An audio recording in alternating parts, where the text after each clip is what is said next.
When you are in the state that I'm talking about, what from the former point of view would have appeared to be nothing more than ordinary everyday life is suddenly seen to be a magical process. Absolutely weird. So that you can see that you might be just rubbing around in some ash. It becomes perfectly obvious that that's the whole point of the universe. Incredible. I mean, it's all there. Infinity in the grain of sand and everything. That's it.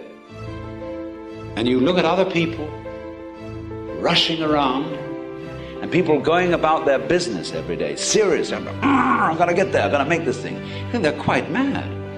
You feel sorry for them. You don't feel angry at them. But they're quite mad. They don't realize that now is it.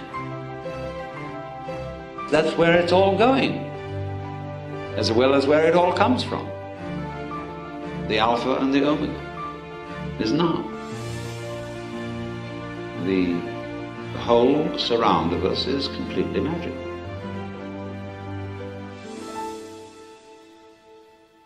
Now, of course, we become aware that imaginative people are conscious of this.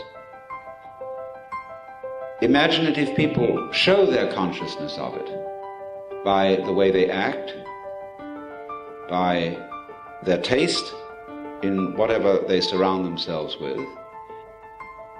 You begin to notice that there are some certain people with whom you either have great accord or great fear, because they're not ordinary, because they have an atmosphere of magic.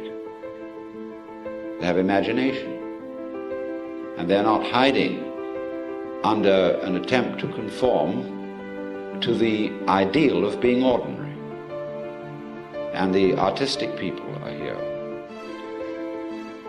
There are also people you can call relaxed people.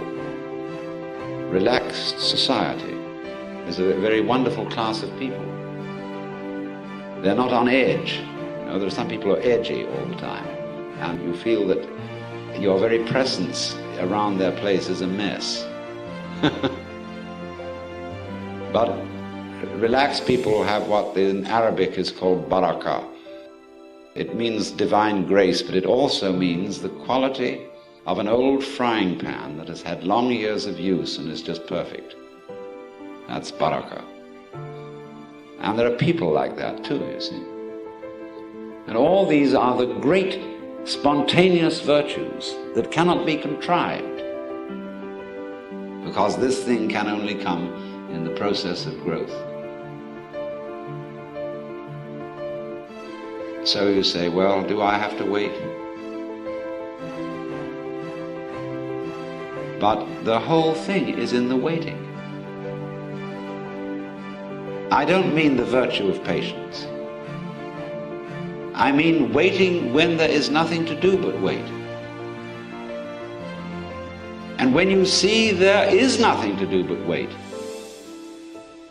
then it happens. But it won't be hurried. Because the minute you're trying to hurry it, that introduces the one thing that stops it.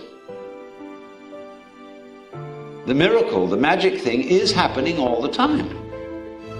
But you can't see it when you're trying to get it. And you can still less see it when you're trying to get it fast. So there is no alternative but to go through the point of you can't get it at all. You are going to be you. The same slob you've always been. See? You can't change it. And all your good resolutions are just bombast. And then you start to be real.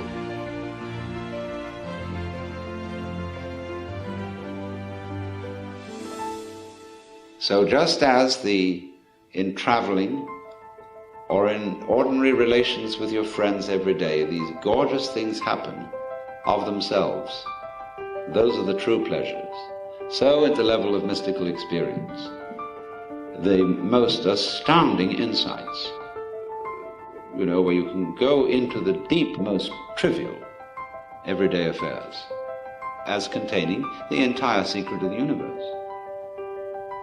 Any point becomes the takeoff point, because there's a principle in operation which the Japanese call jiji muge. Everything event implies all the others. And here, in this way, you begin to see that that is actually so. Because you see, there are no separate things. It's all a single unified process, no longer divided into the voluntary and the involuntary, the I and the you, or the I and the it.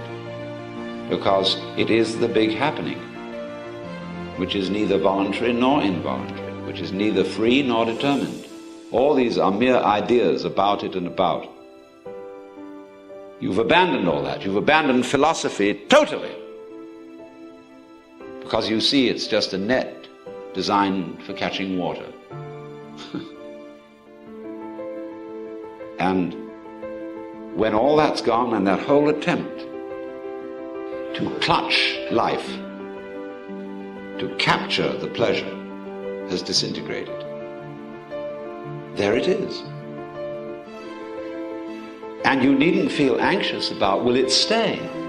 It's a gorgeous thing to feel you've no longer got to worry whether it will stick around. Because you know that if you do worry, you'll shoo it away. So it's a tremendous relief, you see, not to have to bother with, will it stick around? Will I lose my insight?